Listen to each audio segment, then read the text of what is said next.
जैसे कि मान लीजिए अगर आपको क्वेश्चन आपको पता नहीं है तो आप उस क्वेश्चन को तो आप छोड़ ही देंगे, और जो आपको पता है तो सबसे पहले इसका सॉल्यूशन क्या है कि जब भी आप एग्जाम देने जाते हैं तो आपके पास एटलीस्ट कम से कम 2 महीना आपके पास होना चाहिए रिवीजन करने के लिए। तो फिर अगर मान लीजिए आपका सब्जेक्ट का जो चैप्टर जो होता है अगर आपका क्लियर नहीं है तो फिर हो सकता है कि क्वेश्चन को आप अटेम्प्ट नहीं कर सकते हैं। अब इसमें क्या होता है कि जैसे कि फॉर एग्जांपल जैसे देखिए, आपको जब भी आपका एग्जाम होता है आपको 1 साल का आपको टाइम दिया जाता है। जैसे कि मान लीजिए आप क्लास 10th में है या आप क्लास 12th में है या कोई भी आप एंट्रेंस एग्जाम दे रहे हैं तो आपको 1 साल का आपको समय दिया जाता है। अब उसमें क्या होता है कि आपका सिलेबस आप कंप्लीट किए कि नहीं किए तो आपका ये मेन फोकस होना चाहिए। अब क्या होता है जैसे कि फॉर एग्जाम्पल अगर आप मान लीजिए आप एग्जाम देने के लिए आप बैठ चुके हैं लेकिन आपको मतलब आपका सिलेबस कंप्लीट नहीं है, क्वेश्चन आपका इनकम्प्लीट है, अब हो सकता है कि बहुत सारे एनसीईआरटी क्वेश्चन या कोई भी सैंपल पेपर आप इस्तेमाल नहीं किए हैं तो फिर हो सकता है कि आपका जवाब आपको ठीक से नहीं आएगा। तो फिर कभी कभी क्या होता है जैसे कि मान लीजिए जब भी आप एग्जाम देने आप बैठते हैं तो उसमें क्या होता है कि बहुत सारा क्वेश्चन आपको दिखने को मिल जाता है, तो फिर उसमें कुछ कुछ क्वेश्चन आप सोल्व करते हैं, कुछ कुछ क्वेश्चन आपका अनसोल्व रह जाता है। अब देखिए जैसे कि मान लीजिए अगर आपको क्वेश्चन आपको पता नहीं है तो आप उस क्वेश्चन को तो आप छोड़ ही देंगे, और जो आपको पता है वो आप उसको अटेम्प्ट करेंगे। और इससे क्या होता है कि आपका जो मार्क्स है वो आपका अच्छा नहीं आता है या फिर आपका एवरेज मार्क्स आ जाता है, लेकिन जिस तरह आप चाहते थे वैसा आपको मार्क्स नहीं मिलता है।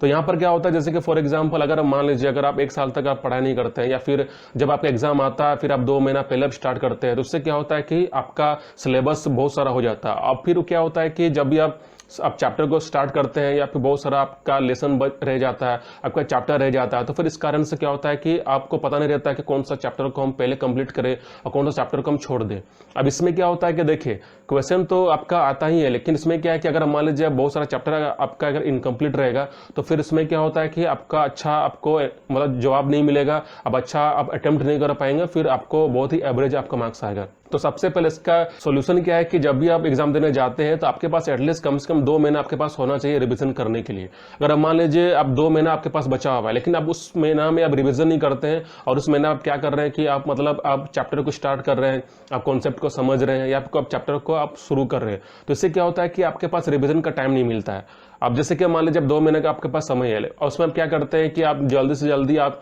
चैप्टर को क्लियर करते हैं, जल्दी से अपना सिलेबस को कंप्लीट करते हैं, और इससे क्या होता है कि आपके पास अधूरा मतलब नॉलेज रह जाता है और फिर कॉन्सेप्ट भी आपका अधूरा रह जाता है, मतलब इनकम्प्लीट रह जाता है। और फिर जब भी आप एग्जाम देने जाते हैं तो फिर कुछ क्वेश्चन आपका सॉल्व हो जाता है, फिर कुछ क्वेश्चन आपको सॉल्व नहीं होता है, और इस वजह से क्या होता है कि आपको कुछ क्वेश्चन आप अटेम्प्ट करते हैं, कुछ क्वेश्चन आप अटेम्प्ट नहीं करते हैं, फिर आपका मतलब एवरेज मार्क्स आपका आ जाता है। तो इसमें आपको सबसे पहले क्या करना होगा कि जैसे कि मान लीजिए कोई भी आप एग्जाम देने जा रहे हैं, चाहे वो 10th का हो 12th का हो, तो आपको सबसे पहले आपको क्या करना है कि आपके पास इनफ टाइम आपका होना चाहिए आपको रिवीजन करने के लिए। और बात होता है कि जब भी आप रिवीजन तब करेंगे जब आपका चैप्टर आपका कंप्लीट रहेगा, जब आप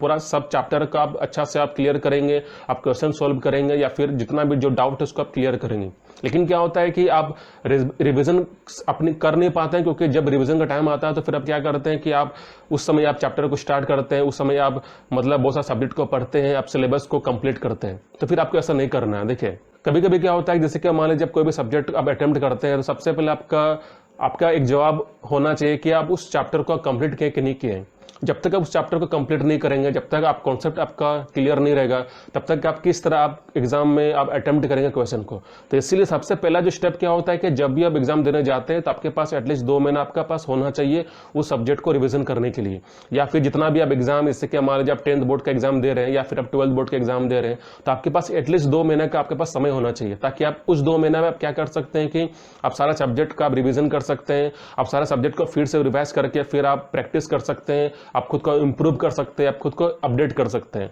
लेकिन मान लीजिए जब आपका एग्जाम आता है फिर आपके पास 2 महीना बच जाता है और उस 2 महीना आप क्या करते हैं कि आप सारा सब्जेक्ट को पढ़ाई करते हैं, फिर आप सॉल्व करते हैं, फिर एक तो चैप्टर आपको स्टार्ट करना है, फिर चैप्टर को समझना भी है, कॉन्सेप्ट को क्लियर भी करना है, फिर आपका बहुत सारा आपका एक्सरसाइज भी रहता है, क्वेश्चन भी रहता है, फिर आप उसको अटेम्प्ट करते हैं, फिर क्वेश्चन को सॉल्व भी करते हैं। और ऐसे करते करते क्या होता है कि आप पूरा सिलेबस को कंप्लीट नहीं कर पाते हैं, फिर कुछ कुछ चैप्टर आपका छूट जाता है और फिर हो सकता है सिलेबस आपका इनकम्प्लीट आपका मतलब रह जाता है, और इससे क्या होता है कि फिर आप क्वेश्चन आप एग्जाम में आप अटेम्प्ट नहीं कर सकते हैं। तो इसीलिए आपको क्या करना होगा कि जब भी आप एग्जाम देते हैं तो सबसे पहले आपका जितना भी सिलेबस होता है उसको आपको कंप्लीट करना है। और कंप्लीट करने के लिए क्या करना होगा कि आपके पास बहुत अच्छा पीरियड रहता है, आपके पास 1 साल का टाइम रहता है, तो इस 1 साल में आपको क्या करना है कि आपको सारा सब्जेक्ट, आपका सारा चैप्टर को आपको क्लियर करना है, आपको पढ़ना भी है, आपको जितना भी जो एक्सरसाइज जो होता है उसको भी आपको सॉल्व करना है। तो चलिए आज का सेशन हम लोग यहीं पर एंड करते हैं।